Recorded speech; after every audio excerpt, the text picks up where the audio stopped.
अरे असम का वो प्रदेश अपने सांस्कृतिक विरासतों के लिए जाना जाता है। और हमें याद है कि हमारे लचित बरफुकन के शौर्य के प्रतीक सरायघाट के युद्ध को राष्ट्रीय पाठ्यक्रम का हिस्सा बनाने का जो लक्ष्य हम लोगों ने रखा है, उसके लिए लगातार हम लोग बढ़ रहे हैं। और आने वाले समय में लचित दिवस को 24 नवंबर को राष्ट्रीय स्तर पर मनाने के लिए भी हम संकल्पित हैं और हमारी सरकार प्रयासरत है कि हम उसको उनका पूरा वैभवशाली सम्मान उनको हम दे पाएं। साथ ही साथ अहोम राजाओं द्वारा निर्मित असम का पिरामिड को, चराईदेव मोइडम्स को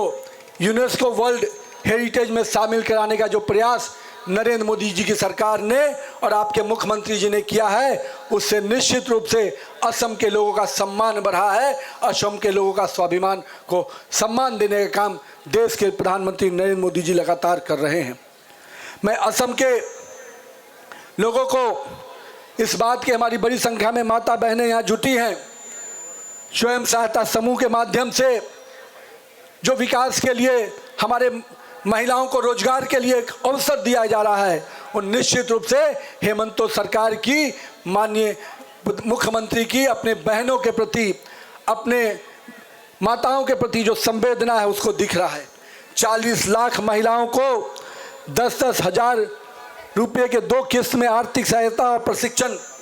जिसमें महिलाओं को आत्मनिर्भर बना सके, इसका जो प्रयास किया गया है, निश्चित उसका सराहना पूरे देश में हो रहा है। और यहाँ पर उपस्थित महिलाएं उस बात के साक्षी हैं कि किस प्रकार से महिलाओं का विश्वास नरेंद्र मोदी और हेमंत बिश्व शर्मा की सरकार के साथ है। आज मैं असम के लोगों को, जो भाजपा की सरकार ने Assam fixation of ceiling on land holding amendment act 2025 पारित किया, निश्चित रूप से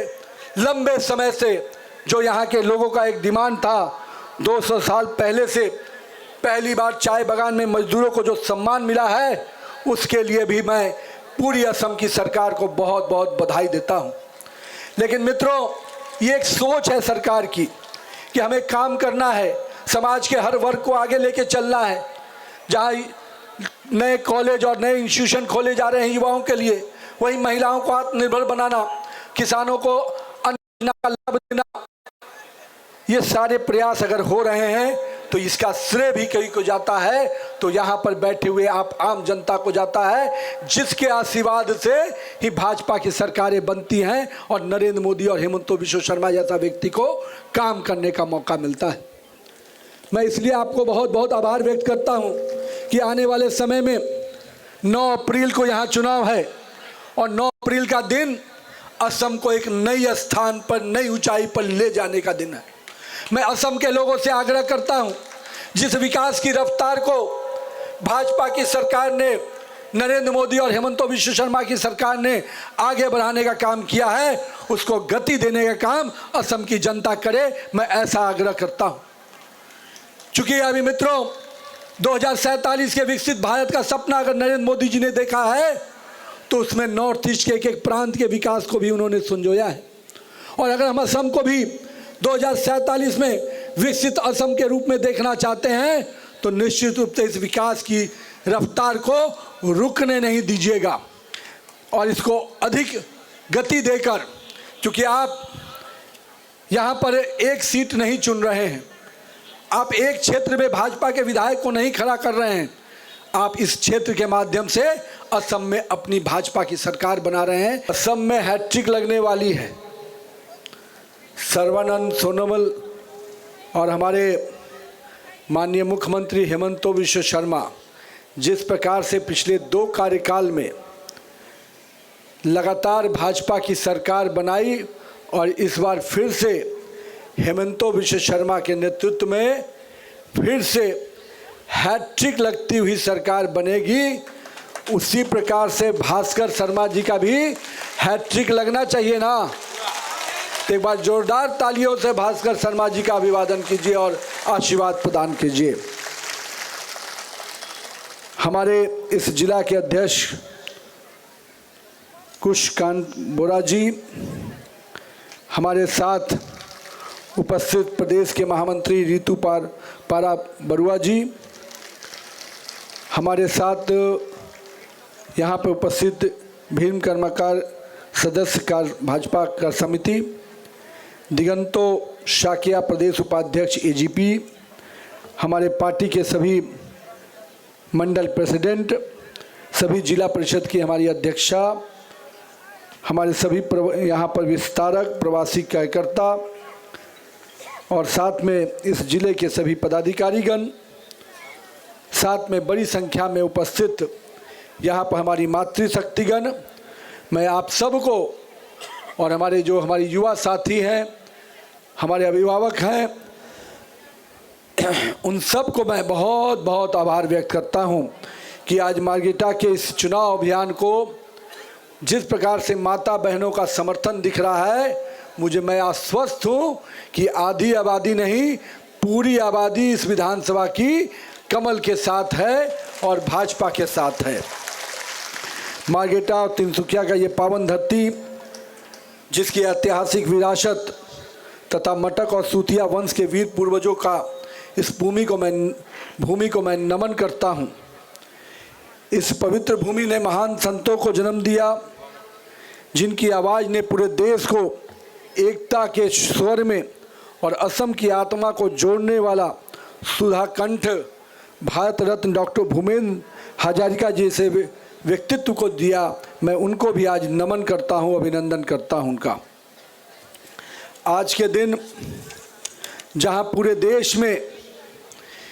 माननीय प्रधानमंत्री श्री नरेंद्र मोदी जी के नेतृत्व में विकास के कई आयाम जोड़े जा रहे हैं। पिछले 12 वर्षों में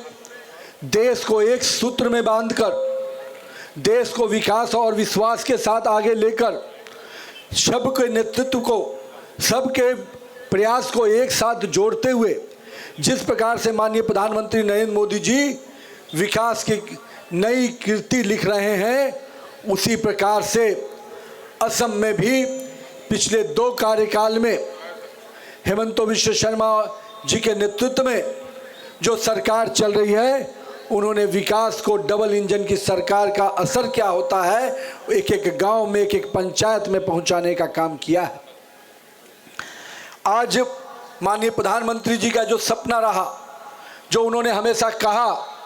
कि अगर हमको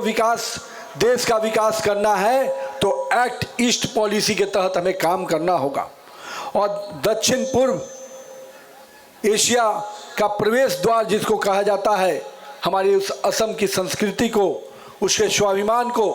उसके साहस का जो कीर्तिमान रहा है, उसको केवल आगे ही नहीं बढ़ाना है, विकास और विश्वास के साथ आगे बढ़ाना है। लेकिन हमें वो कालखंड भी याद रखना चाहिए जिस कालखंड में हमारे अभी अरुण साहू जी चर्चा कर रहे थे। अरुण जी, मेरा असम में आना 2009-10 से हो रहा है। मैं 2010 में जब युवा मोर्चा का राष्ट्रीय महामंत्री था, उस समय से असम आता हूँ और असम में जो परिस्थितियाँ थी उस समय, मुझे एक बार यहाँ के चुनाव में भी रहने का मौका मिला। एक स्थान से दूसरे स्थान जाने में असम में कितना तनाव रहता था वो मुझे याद है। विकास की कोई बात नहीं होती थी, कहीं न कहीं हर जगह असम में हिंसा के विषयों की चर्चा होती थी, आंदोलन की चर्चा होती थी। लोग विकास से ज़्यादा इस बात पर उम्मीद जगाए बैठे थे कि कहीं हमको शांति मिली रहे, विकास की बात तो करना बेईमानी थी। लेकिन हम लोगों ने भारतीय जनता पार्टी के नेतृत्व में 2016 में जो परिवर्तन आया, आज असम की चर्चा उसके विकास के लिए होती है, असम की चर्चा उसके नए नए कीर्तिमान के लिए होती है, उसके संस्कृति या उसकी जो विरासत है उसकी चर्चा आज पूरे देश में होती है। हम सब कोई जानते हैं कि इसके पूर्व की सरकारों ने, जब भाजपा से पहले सरकार थी, वोट बैंक की राजनीति के लिए क्या क्या नहीं किया। असम के विकास में कभी कोई माइलस्टोन खड़ा करने के बजाय असम के लोग, जब हमारे युवा साथी पढ़ाई के लिए नॉर्थ ईस्ट के बच्चे जब देश के अलग अलग भागों में जानते थे, मजबूर होते थे तो माता बहनों को लगता था कि मेरा बच्चा अब असम की नॉर्थ ईस्ट की ज़मीन से निकलकर अब दिल्ली जा रहा है, भारत जा रहा है। लेकिन मुझे खुशी है कि आज दो तरह का परिवर्तन हुआ। एक तो अब कोई नहीं कहता कि कोई भारत जा रहा है, क्योंकि नॉर्थ ईस्ट के लोगों को विश्वास हो गया कि यही भारत है, यही हमारी भूमि है, यही हमारी मिट्टी है। और दूसरा परिवर्तन ये हुआ मित्रों कि आज उनको शिक्षा के अवसर, रोजगार के अवसर